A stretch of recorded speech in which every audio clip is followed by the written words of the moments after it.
I remember the moment I first realized something was wrong, though it took a while to process the full depth of it. My son, Adam, had just dropped me off at the airport, a place I had been to countless times, a place that had always felt familiar and comforting in its way. But this time was different. This time, there was a coldness to the air, a detachment in his voice that I couldn't quite put my finger on at first. He said it so casually, barely a flicker of emotion crossing his face. "Don't tell the neighbors you're my mother," he whispered as we stood by the curb, the car still running, the engine humming softly beneath us. The words were said so quickly, almost in a hush, as if he feared someone might overhear. It wasn't a joke. It wasn't playful. It was an order. And I stood there, stunned, trying to understand the meaning of it. It was as if I had become a secret, a blemish on the life he was so carefully constructing. No, it wasn't the life he had once promised me when I helped him through college, when I had sold my savings to help him buy his first home. It wasn't the life I thought I was part of, or at least had a place in. It was a new life, one in which I seemed to have no part, no visible presence. And yet, I didn't ask why. I didn't question his request, which I suppose was just another form of submission, another step into the shadowed corners where I had begun to reside in his world. I simply nodded and smiled, the way one does when they don't have the energy or the strength to challenge the overwhelming force of silence. "Of course," I replied. I could have said something else, something meaningful, something that might have forced him to meet my eyes and reconsider his words. But I didn't. I wasn't sure I even had the right to. My whole life had been filled with those moments. Moments when I should have raised my voice, but instead, I remained quiet, always fearing that if I said too much, I might be shut out entirely. He gave me a brief, tight hug and then, without another word, turned and walked back to the car.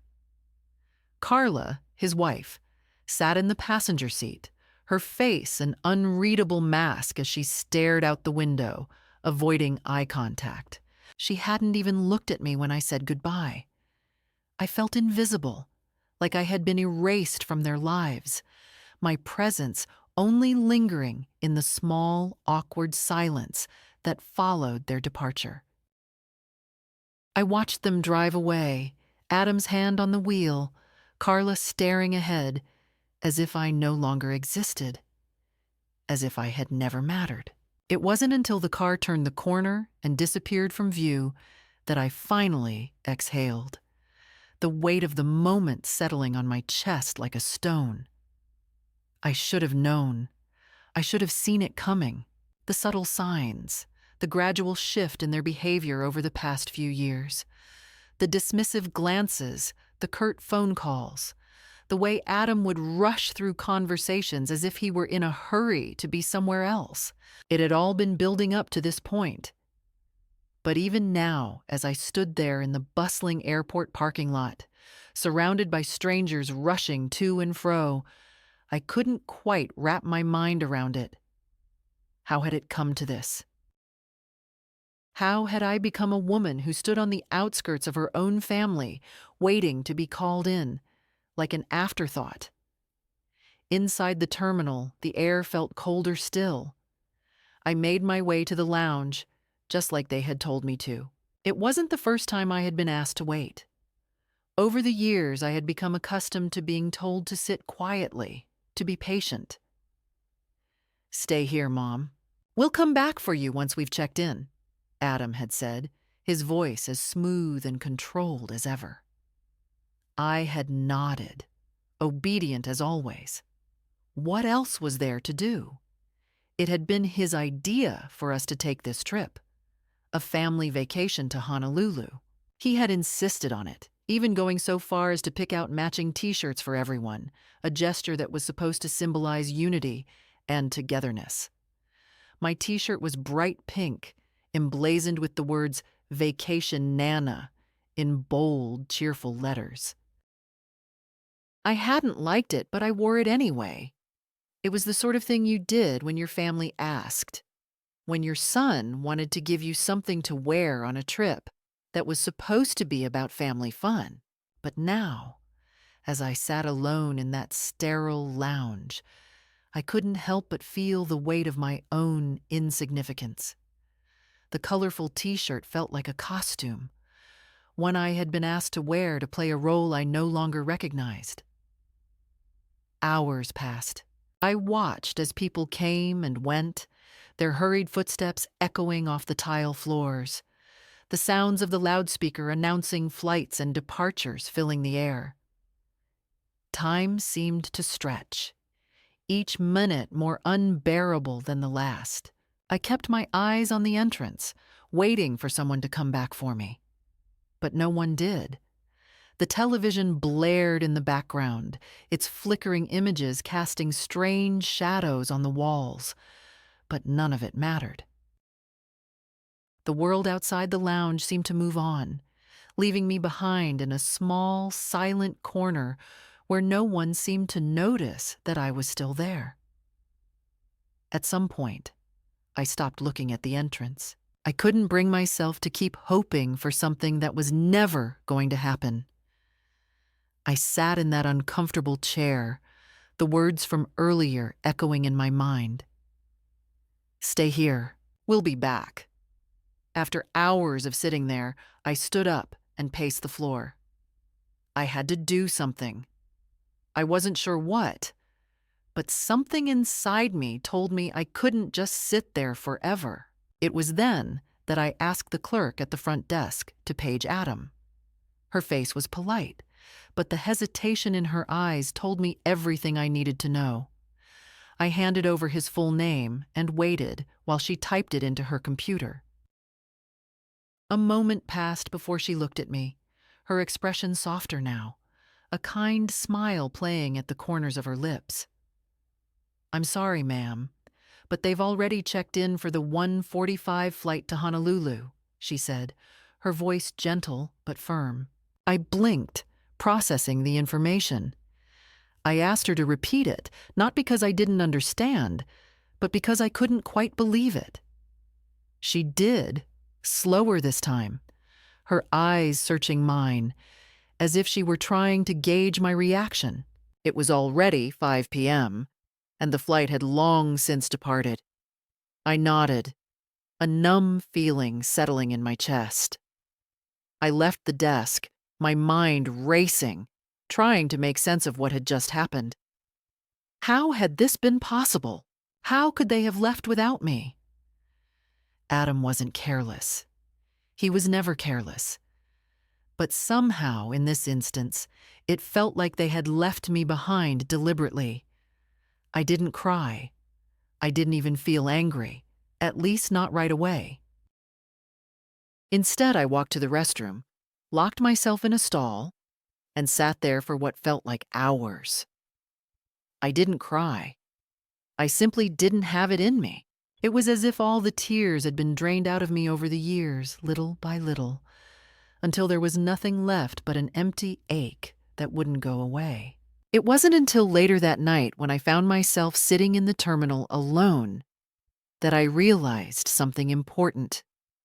They had abandoned me, yes, but they had also made it clear that I was no longer necessary. I had spent so much of my life being needed, being wanted. But now I was no longer part of their plan. I wasn't part of their life. I stayed in the lounge for what felt like hours, long after the last of the departing flights had been called and the airport had begun to empty out. The low hum of the overhead speakers seemed distant now, the words barely making sense. I couldn't shake the feeling that I had been forgotten, and with each passing minute, the weight of it settled deeper in my bones. No one came back. Not Adam, Not Lisa, not the kids. I sat in the uncomfortable chair, hands folded neatly in my lap, as I watched the world rush by around me. There was no panic. There was no outburst. There was just a deep, suffocating stillness. I think that was what made it so hard to bear, the silence of it all. It wasn't a mistake. It wasn't an accident. No, this was deliberate. The quiet was the real weapon.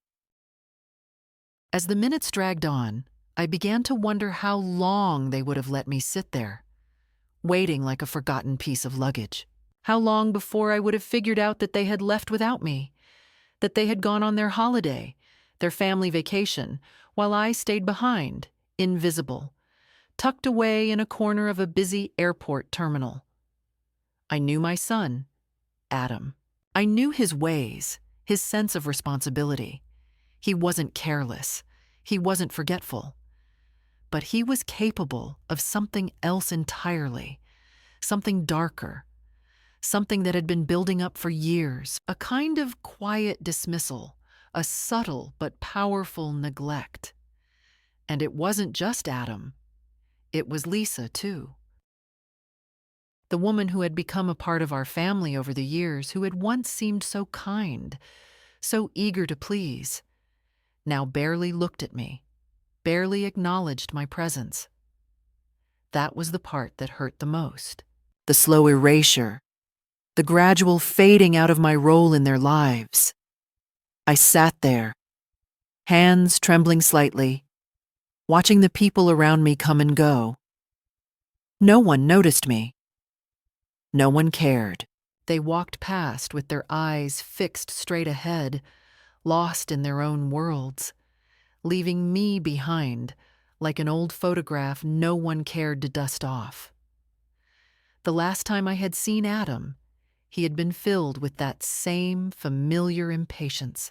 It was the kind of impatience that came from being too busy, too wrapped up in the demands of life to pay attention to the people who had always been there for him. And yet, I had been here, sitting alone, waiting for a sign, waiting for someone to remember that I existed. It wasn't until hours later that I finally mustered the courage to ask the clerk at the front desk for help. I gave her Adam's full name and asked her to page him. It was a small, desperate hope, a last-ditch attempt to make contact, to hear his voice, to understand why they had done this to me. She glanced at me with that same polite smile that had become so familiar over the years.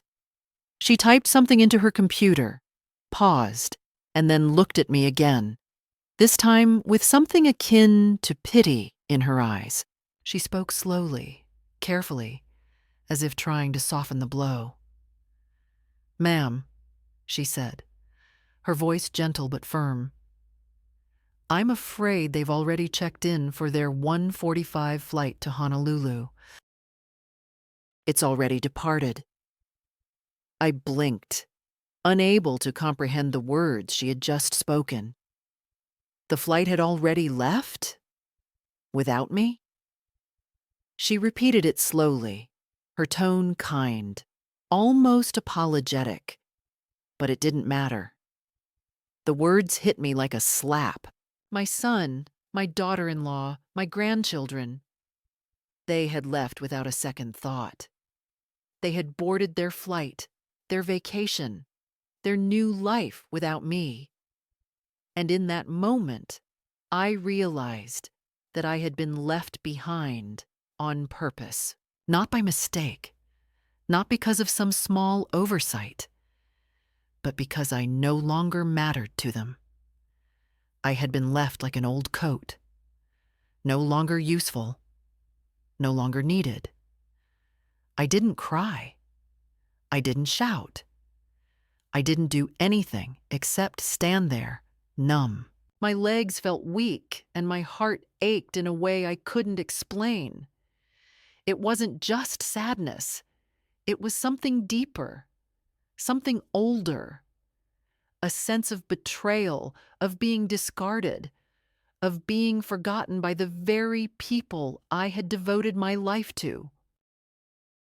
I don't know how long I stood there, just staring at the desk clerk, my mind racing, my thoughts spiraling.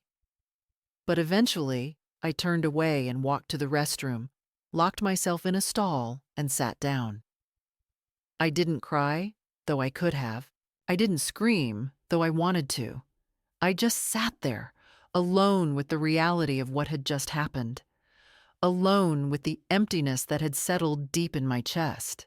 It was an emptiness I hadn't felt before, a hollow space where love and care and connection used to be. I didn't cry, but I wanted to. I wanted to release everything that had been building up inside me for so long, but there was no room for tears. Not in that small stall in the bathroom of a busy airport. There was just the hum of the fluorescent lights above me, the distant echo of footsteps in the hall outside, and the quiet, crushing weight of abandonment. When I finally emerged, I didn't look for them. There was no point. I already knew the truth. They had left, and they weren't coming back. I walked slowly through the terminal, my steps unsteady, as if I were carrying the weight of the world on my shoulders. I passed by the gates, the restaurants, the shops, all of it blurring together as I moved. It all felt so insignificant now. Nothing in the airport felt real anymore. I could have been anywhere. I could have been in another world, a world where I didn't exist at all. And in that moment, I realized something else. Something that struck me like a bolt of lightning. They hadn't just left me behind physically. They had erased me from their lives. The love, the care, the sacrifices I had made for them, all of it had been forgotten, swept aside like it never mattered.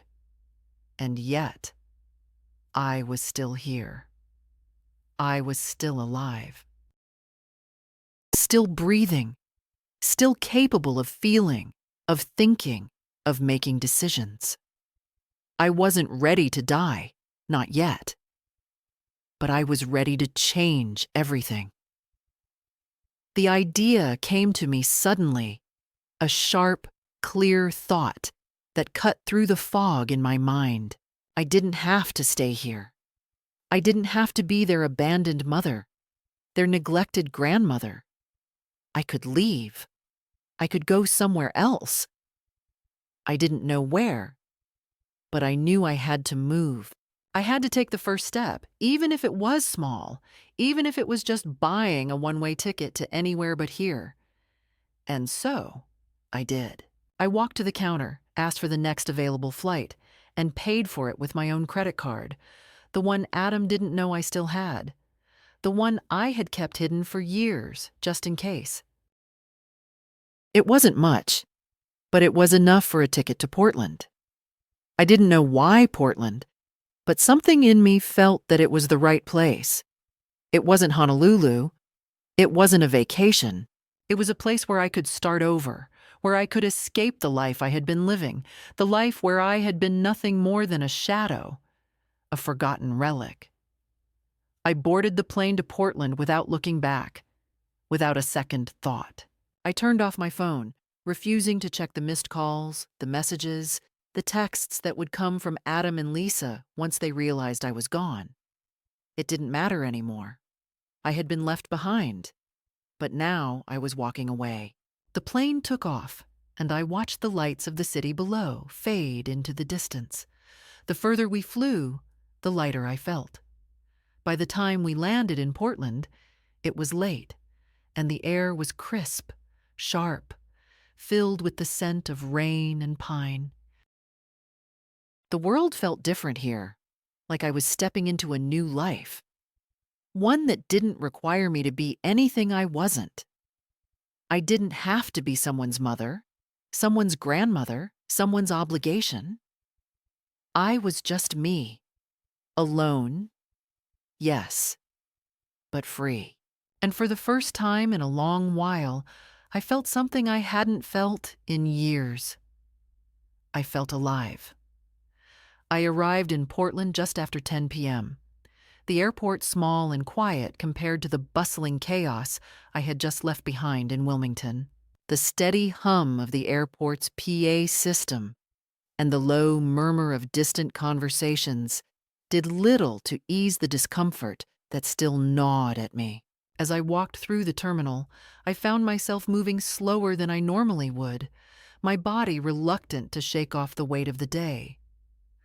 I had left behind a life I had built over decades, a life that, though imperfect, had been my own. But now, as I stood in this strange new place, the weight of that loss felt heavier than I had expected. I didn't have anywhere to go yet. I didn't have a plan beyond the vague notion of escape, of getting away from the family that had discarded me without a second thought. I knew no one here, not a single soul. Yet, despite the emptiness around me, there was also a strange, quiet comfort in the unknown. It was a far cry from the pristine, curated life I had known in Wilmington, a life where every piece of furniture had its place, every conversation had a purpose, and every decision had been made with a degree of control that I now recognized as suffocating. I had spent years walking in the shadow of that control, always tiptoeing around the desires of others, trying to meet the expectations of a family that had never quite seen me for who I was. And now, here I was, alone, in an unfamiliar city, with nothing more than a small suitcase and a few dollars in my wallet. I could have felt afraid, could have been lost in the overwhelming reality of it all, but instead, I felt something else, something unexpected, a quiet kind of freedom.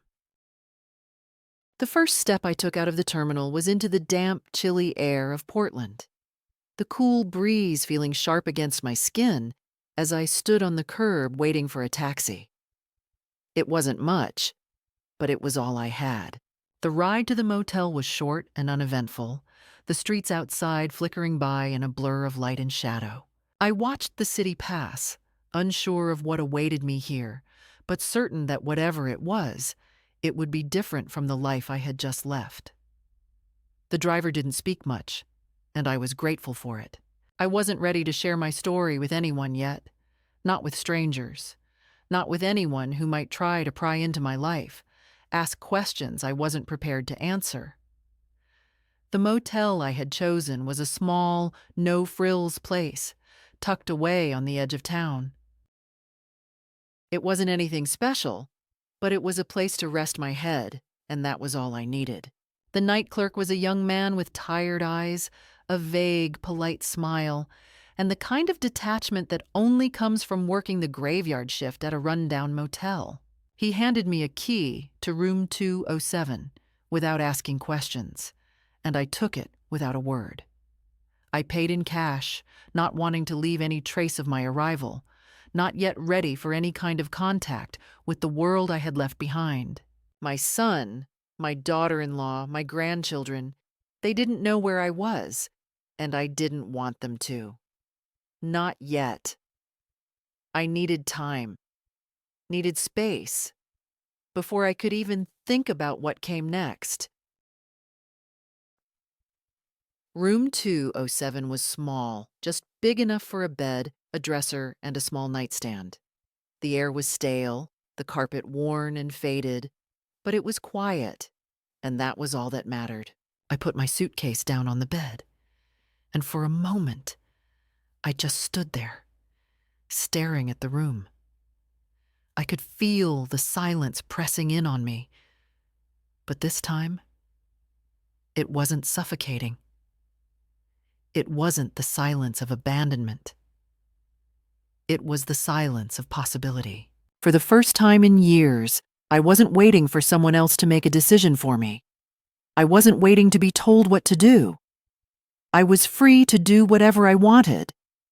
It wasn't a grand freedom, but it was mine. And that was enough. The next morning, I woke early, as I always did, and made my way down to the small diner across the street. It was a modest place, the kind of place where the coffee was always hot, and the eggs were cooked just right. The woman behind the counter smiled at me as I sat down, and for the first time in a long while, I didn't feel invisible. She didn't ask any questions. She just brought me a cup of coffee, refilled it without me having to ask, and let me sit there in peace. That was all I needed. Peace. I didn't want to explain myself to anyone. I didn't want to talk about what had happened, about why I was in Portland, about why I had left. I just wanted to be. As the days passed, I began to settle into a routine. I found a cheap room to rent from Joyce, a woman in her late 60s who was as gruff as she was kind. She didn't ask many questions, just told me the rules. Pay your rent, keep quiet, and don't cause any trouble. I could do that. I could live with those rules, and so I did. I spent my days walking the streets of Portland, exploring the neighborhoods, getting lost in the city in the way that only strangers can. I didn't feel like I belonged here, not yet, but it didn't matter. I didn't have to belong. I just had to be. In the evenings, I worked at a small cafe, washing dishes, refilling coffee cups, doing the things I had always done for others without ever thinking about myself. I wasn't doing this for anyone else. I wasn't doing it for Adam or for Lisa or for anyone who had ever expected something from me. I was doing it for me because it felt right, because it felt like something I could control. The work was simple, but it was honest. It wasn't glamorous. It wasn't even particularly fulfilling, but it was mine. And that was more than I had ever been able to say before. But even as I settled into this new life, the past continued to linger, like a shadow that followed me wherever I went. The letters began to arrive, first from Kieran, my oldest grandchild, who had always been the one to seek me out without being asked. The letters were brief, just a few lines, but they were enough to make me pause. "Mom and Lisa are freaking out," Kieran wrote. "They think you disappeared. Where are you? Are you okay?" The messages were full of concern, but I could tell that they were just as much for show as they were genuine. Kieran was the only one who seemed to truly care, and yet even his messages had a hint of expectation, as if I owed him something, as if I owed them all something. I didn't owe them anything, not anymore. It wasn't long before the next letter came. This one was from Lisa, my daughter-in-law. She had never been particularly warm toward me, and now her message was just as cold. "We've been looking for you," it said. "We've tried calling." Adam's worried. "Please let us know you're okay." There was nothing more to it than that. No apologies. No acknowledgement of what had happened. Just the same thinly veiled concern that I had come to expect from her. And then the worst came. Adam himself. His message was long, filled with accusations and veiled threats. "You've caused a scene, Mom," he wrote. "You've upset the whole family. Everyone's worried, and this isn't like you. This isn't funny." The words were harsh, but they weren't surprising. This was how Adam had always dealt with things, by pretending to be in control, by making it seem like everything was my fault. But this time, I wasn't going to let it slide. This time, I wasn't going to apologize for wanting something more than what they had been offering me. And so, I wrote a letter. Not to Adam, not to Lisa, but to Kieran. I told him I was safe. I told him I was okay. I told him I had found a new life and that it wasn't perfect, but it was mine. And for the first time in a long time, I didn't feel the need to explain myself. But even as I wrote that letter, I knew it wasn't the end. The past had a way of following you, of finding you when you least expected it. And I knew that sooner or later, Adam and Lisa would come looking for me. They always did. And when they did, I would be ready. Ready to tell them that I wasn't coming back. Ready to tell them that I had already built something new, something they could never take away from me. The days in Portland passed in a way that felt both slow and swift, as if time itself had shifted into a different rhythm. The mornings were cool and crisp, the sun rising later than I had expected, filling the streets with a quiet light.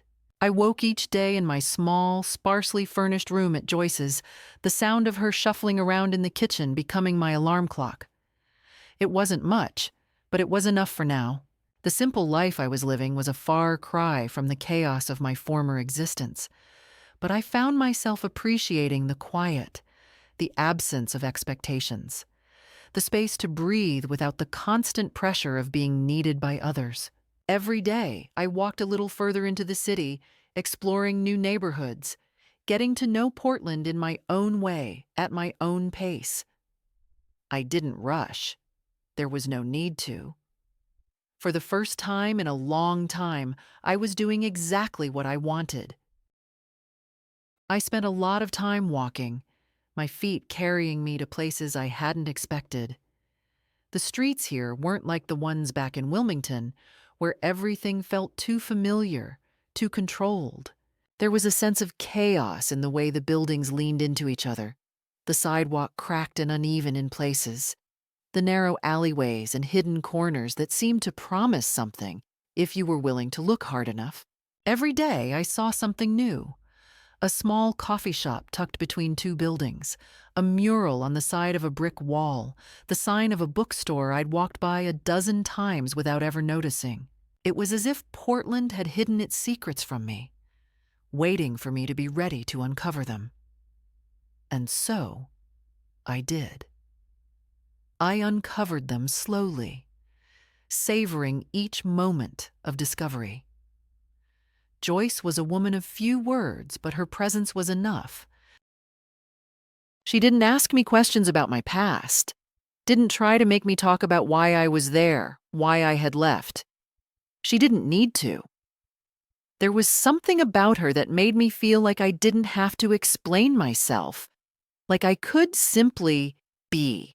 We shared a silent understanding, the kind that doesn't require words to convey its meaning.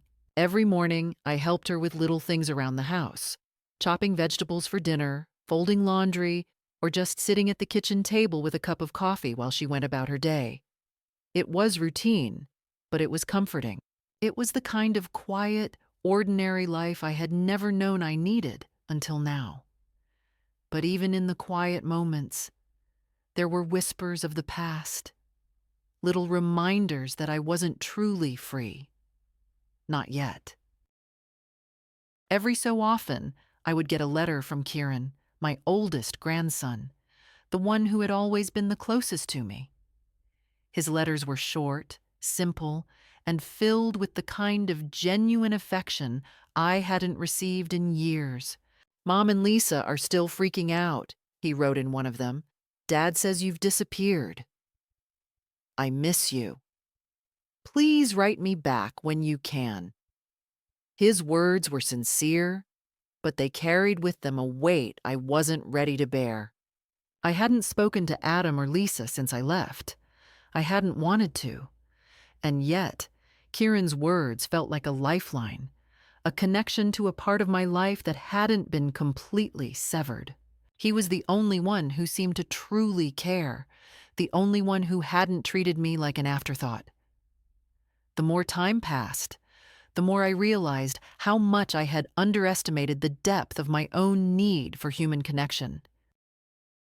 I had spent so much of my life being needed, being the one who held everything together, that I had forgotten what it was like to be the one who was wanted, simply for who I was. I had spent so many years trying to be the perfect mother, the perfect grandmother, the perfect wife, that I had lost sight of who I really was, of what I really wanted.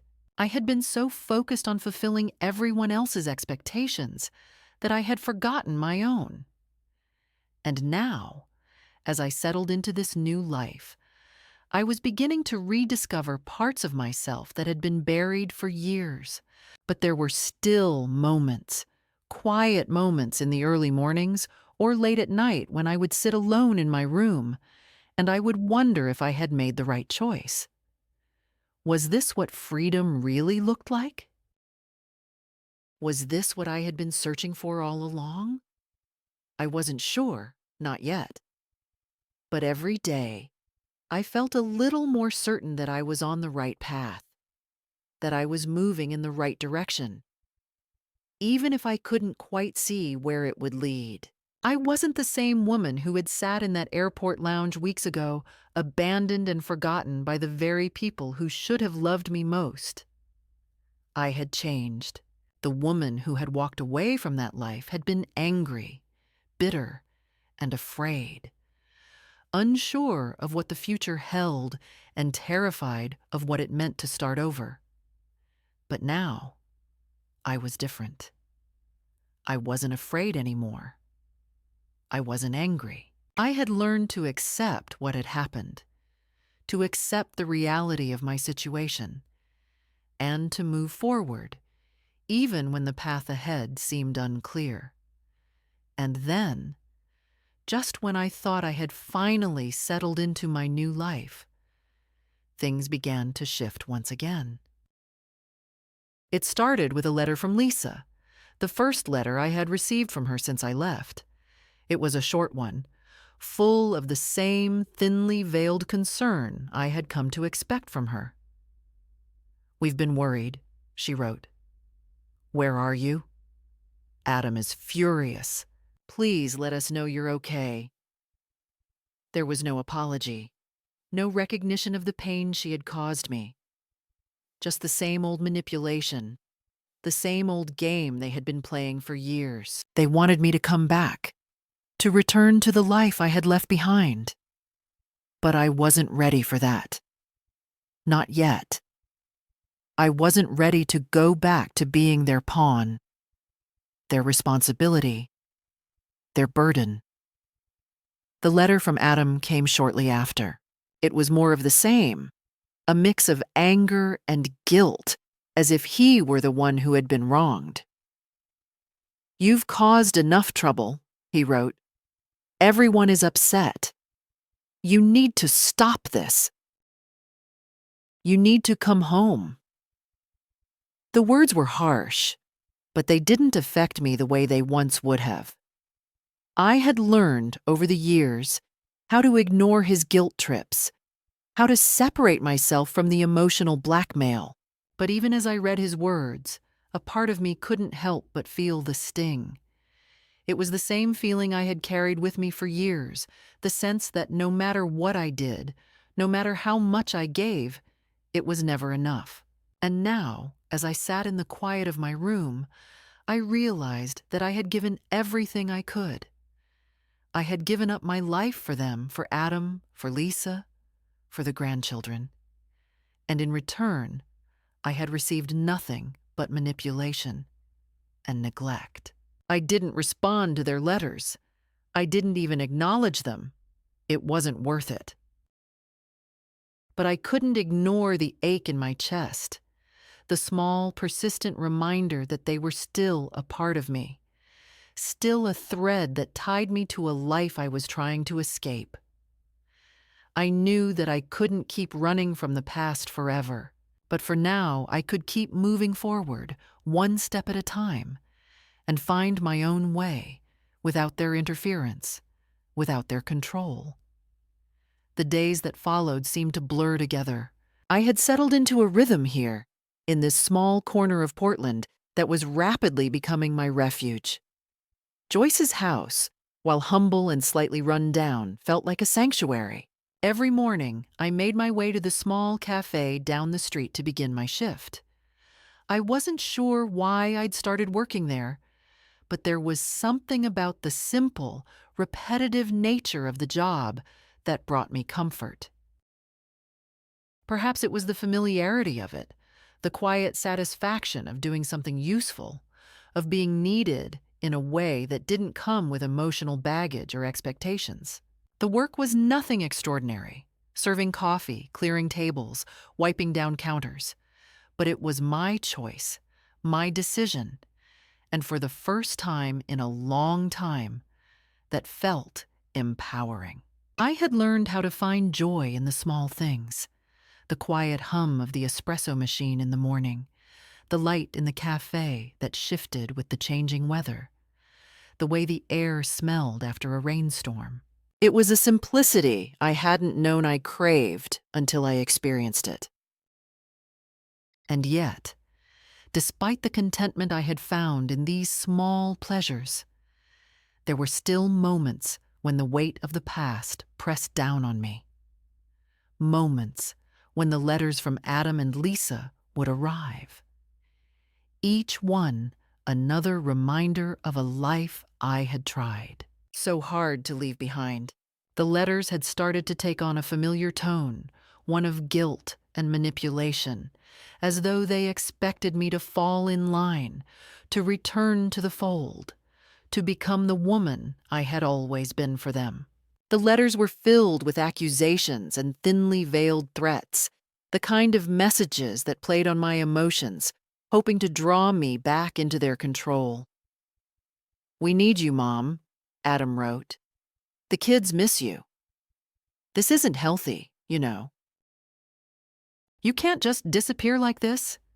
It was always the same: guilt, pressure, demands. But each time I read them, I felt the knot in my chest loosen a little more. I wasn't going back. I didn't need to explain myself to them anymore. And yet, every letter from them had a way of making me question my decision, even if only for a fleeting moment. One evening, after a long day at the cafe, I sat on the porch with Joyce, sipping tea in the fading light. The house was quiet, save for the occasional creak of the floorboards and the distant hum of traffic. Joyce didn't talk much, but she didn't need to. She was one of those people who could sit in silence and make you feel understood. As I sat there, I felt a flicker of something in my chest, something I hadn't felt in a long time, a sense of peace, of being at home. It wasn't the grand home of my past, the house that Adam had built with my money, the house that had become a symbol of everything that had gone wrong, but it was mine in a way that felt real. It was enough. And yet, despite the peace I had found in this new life, the past wasn't finished with me. I knew that sooner or later, someone would come looking for me. Adam had already started with his letters, but eventually, I knew they would escalate. I wasn't prepared for what came next. It started with a phone call. It was late one evening, just as I was finishing my shift at the cafe, when the phone on the counter rang. I didn't usually answer it. Most of the time, the calls were for the owner or a wrong number. But something in me made me pick it up. "Hello?" I said, my voice a little more cautious than usual. There was a long pause before the voice on the other end spoke. "Is this Mrs. Martha Harlow?" the voice asked, smooth and professional. "Yes," I replied, my stomach tightening at the formality of it. "I'm calling on behalf of your son, Adam Harlow," the voice continued. "He has hired a lawyer, and we would like to discuss your situation." I felt a sharp stab of recognition in my chest, but I didn't let it show. I had known this day would come, but it still caught me off guard. "What situation?" I asked, my voice steady but tinged with something I couldn't quite name. We believe it's in your best interest to return home, the voice said, as if this were a simple matter, a simple solution.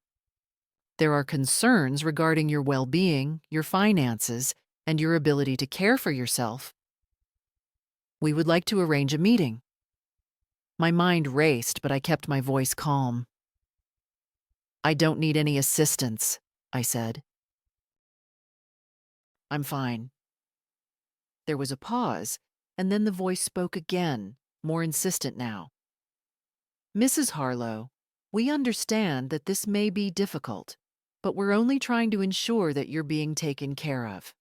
Adam and Lisa are very concerned, and they want to make sure you're safe. The words hit me like a slap.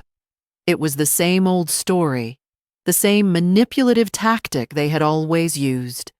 The illusion of concern, the pretense of care. I had heard it 100 times before, but now it felt different. Now it felt like a violation, an invasion into my new life, a life that didn't involve them, didn't need them.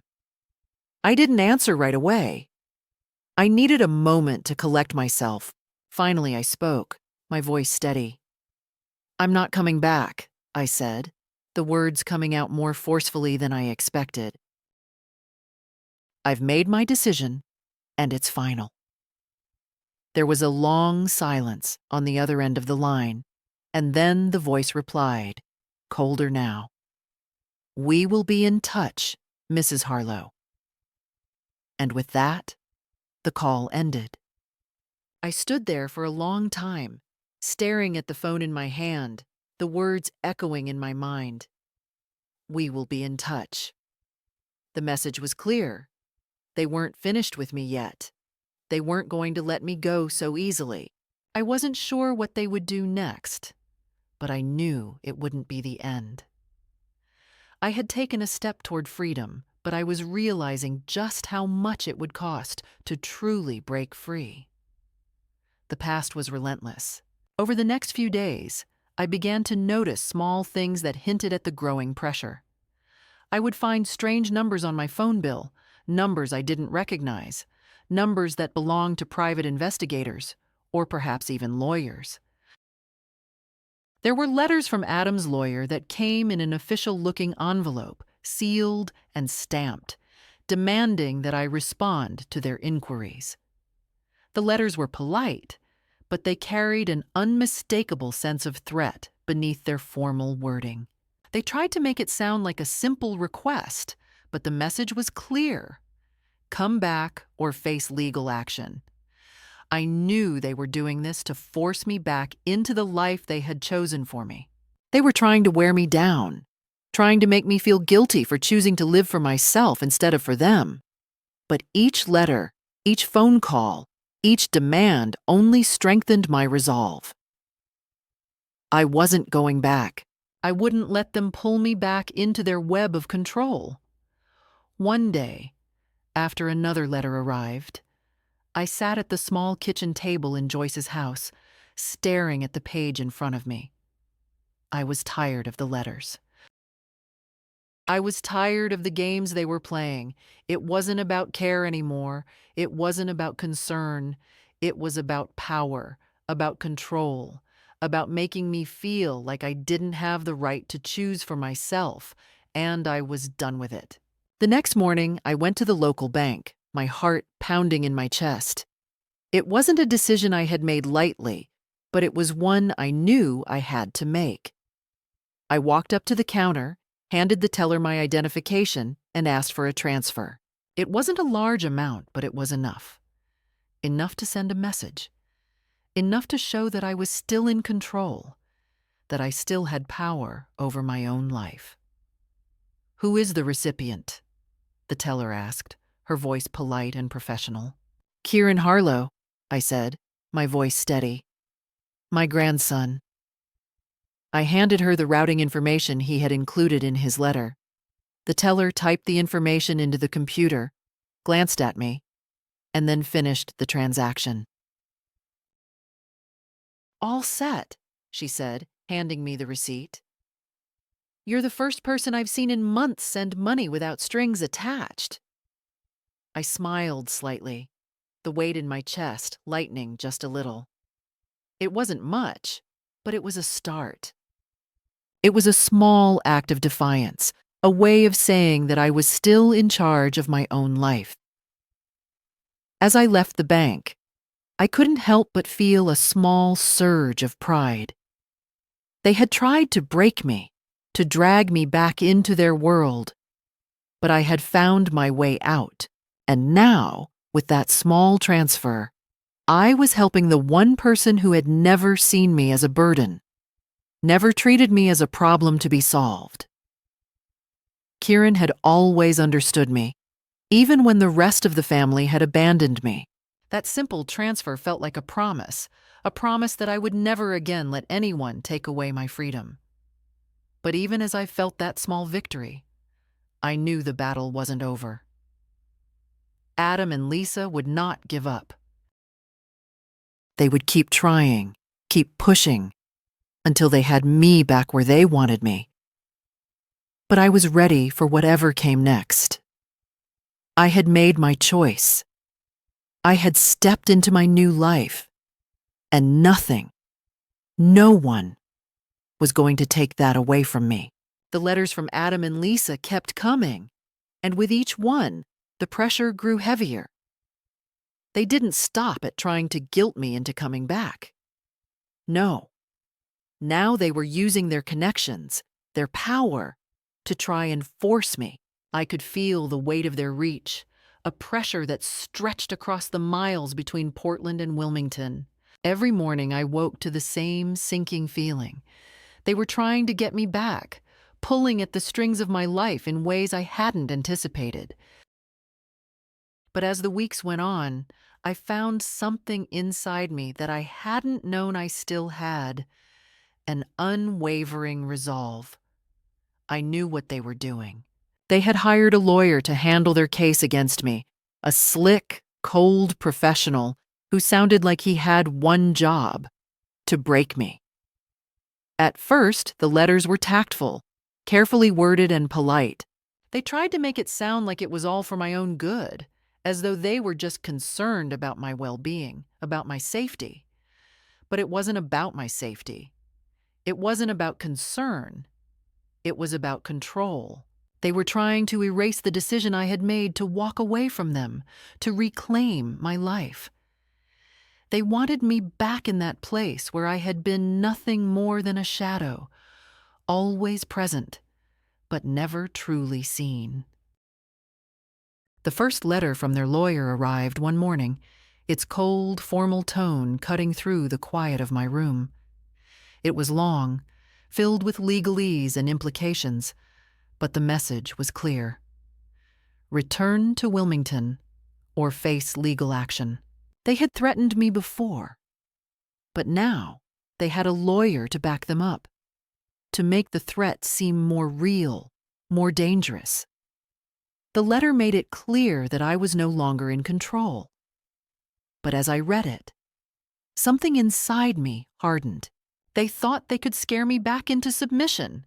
They thought they could use their power and influence to force me to comply.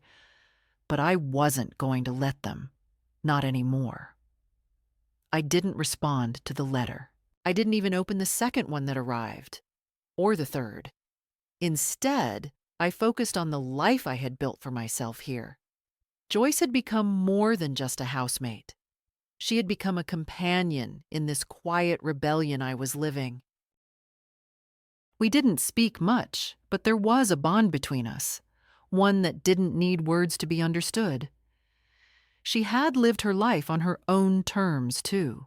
She wasn't one for drama or confrontation, and her quiet acceptance of my presence had given me the space I needed to find myself again.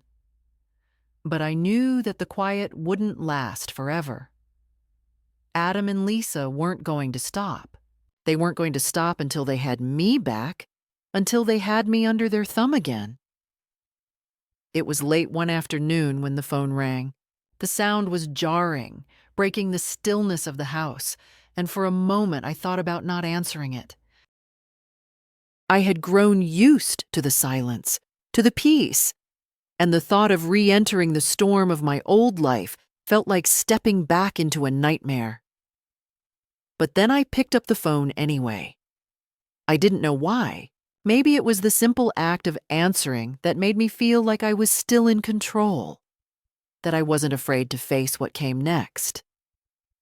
"Mrs. Harlow," the voice on the other end of the line began. It was a woman's voice, cool and professional, and I immediately knew who it was. "This is Derek Sorensen, attorney at law. I'm representing the interests of your son, Adam Harlow, and his wife, Lisa." I clenched the phone tightly in my hand. My chest tightened, and my mind immediately began to race. Another threat, I thought. Another attempt to break me. But I wouldn't let them. Not now. Not after everything I had been through. Not after the decision I had made to stand up for myself. "We've been trying to reach you, Mrs. Harlow," Derek continued, his voice smooth but forceful. "You've been avoiding contact, and we believe it's time to discuss your situation. Adam and Lisa have expressed grave concerns about your well-being, and we are prepared to take legal action if necessary." The words hung in the air, and for a moment, I couldn't bring myself to speak. I could hear the undertone of their message, the implication that I was somehow out of control, that I was acting irrationally. I could feel the weight of their judgment, the weight of the years they had spent manipulating me into thinking I owed them everything. But I wouldn't go back to that place.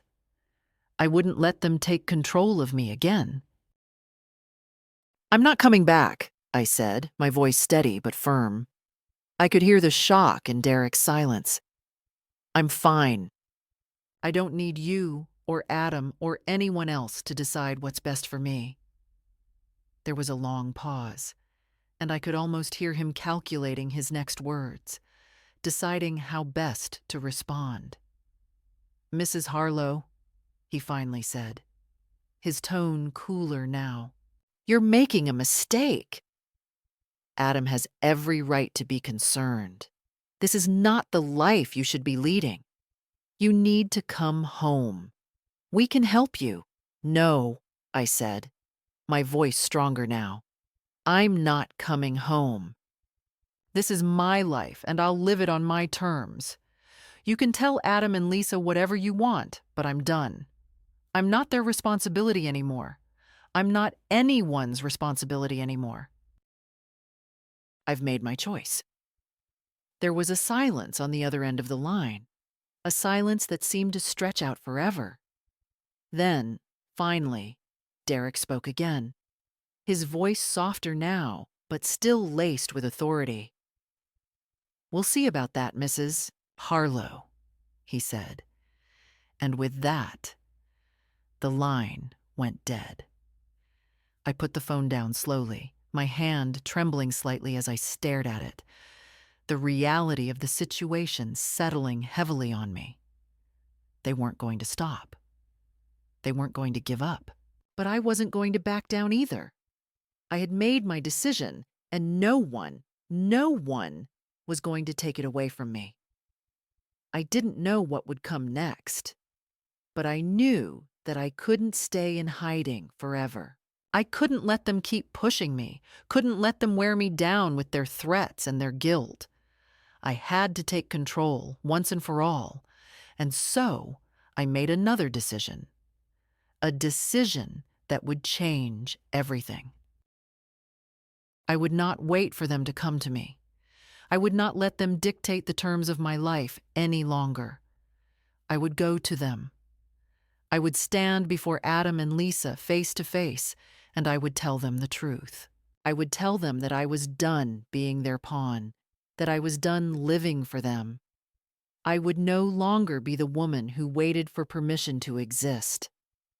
I would be the woman who made her own choices, who took her own steps, who owned her own life.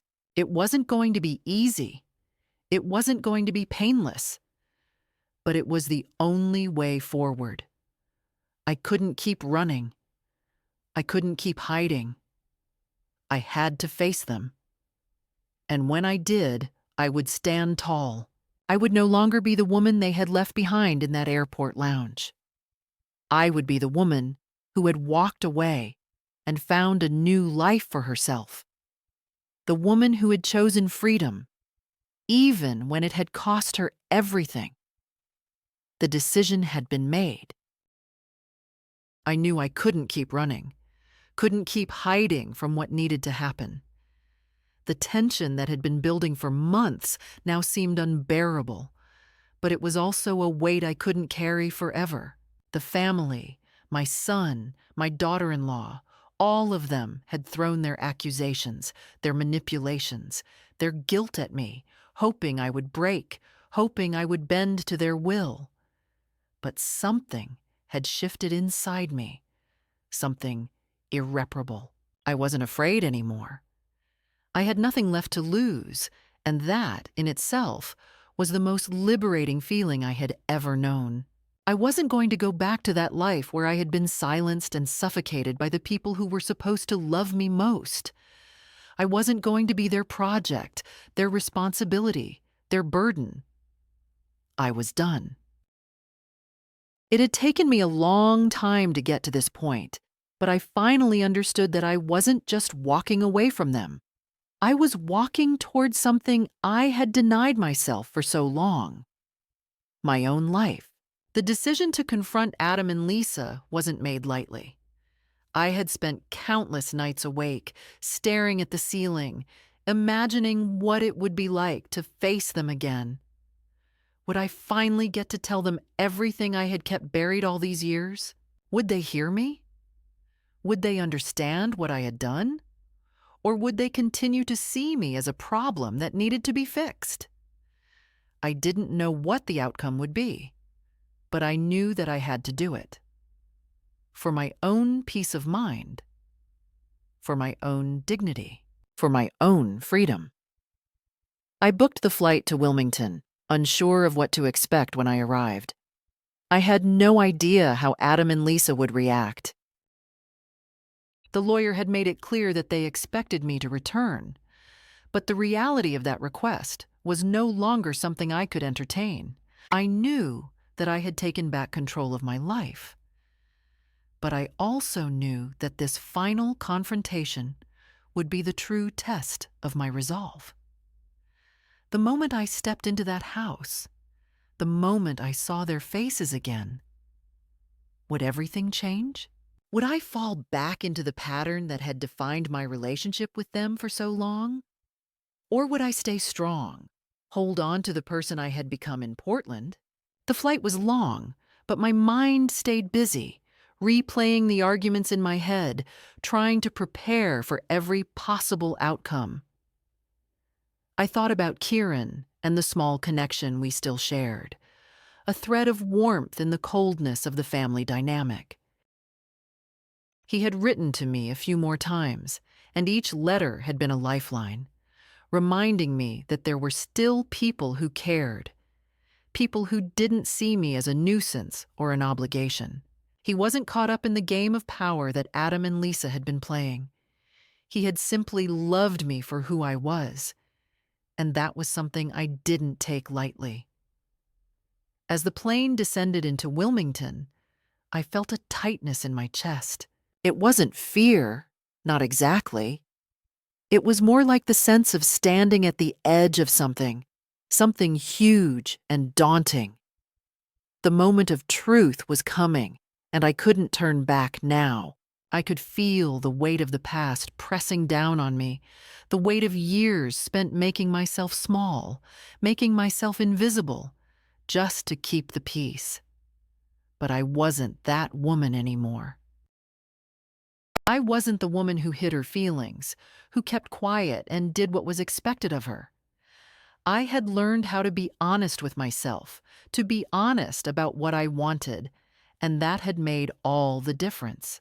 When I walked through the door of their house, everything looked the same furniture, the same paintings on the walls, the same scent of the air freshener Lisa always used. It was as though no time had passed, as though nothing had changed. But everything had changed. I had changed. And the moment I saw Adam standing in the living room, his arms crossed over his chest, his eyes cold and distant, I knew that this wouldn't be easy.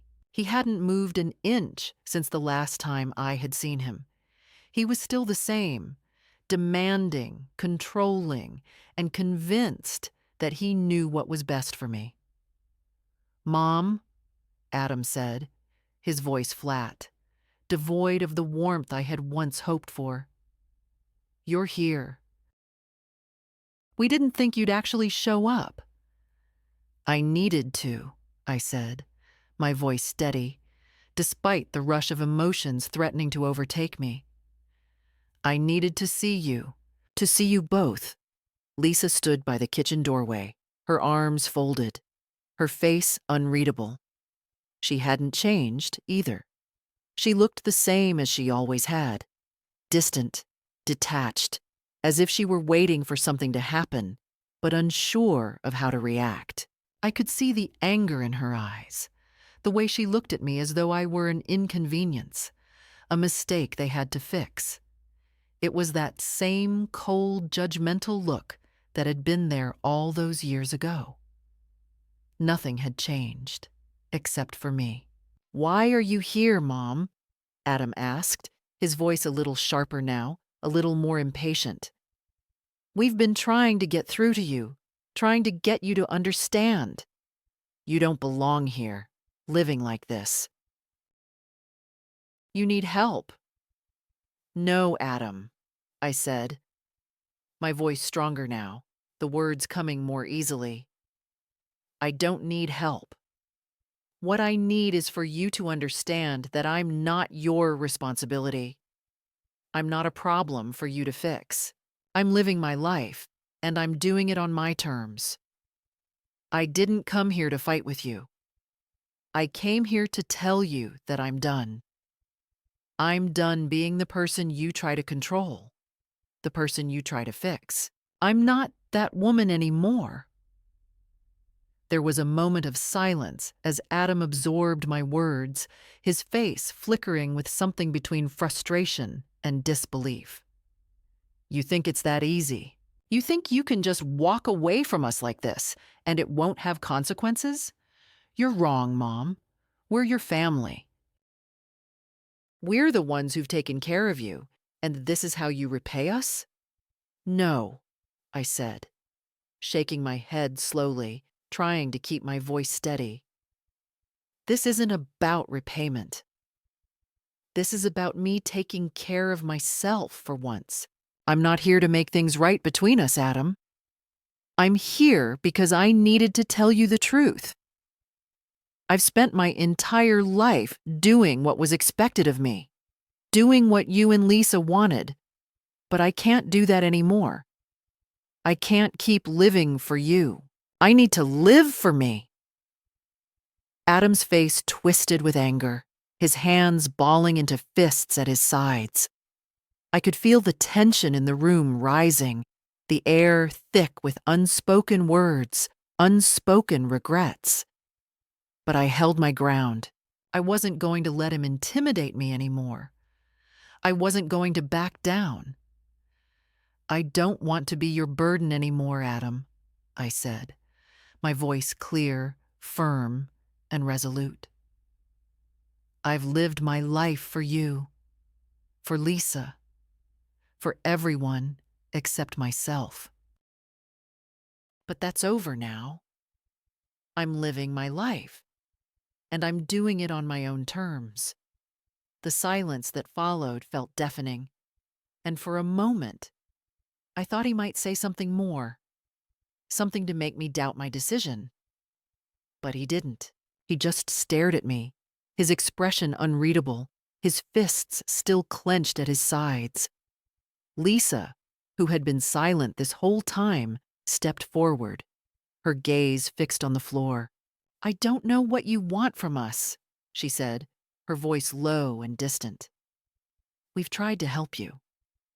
We've tried to make things right. But you've chosen this. You've chosen to walk away. I nodded, my heart pounding in my chest. Yes, I said quietly. I've chosen this, and I'm not sorry for it. With that, there was nothing left to say. The decision had been made, the words had been spoken. And as I walked out of their house, I felt a sense of finality, of release.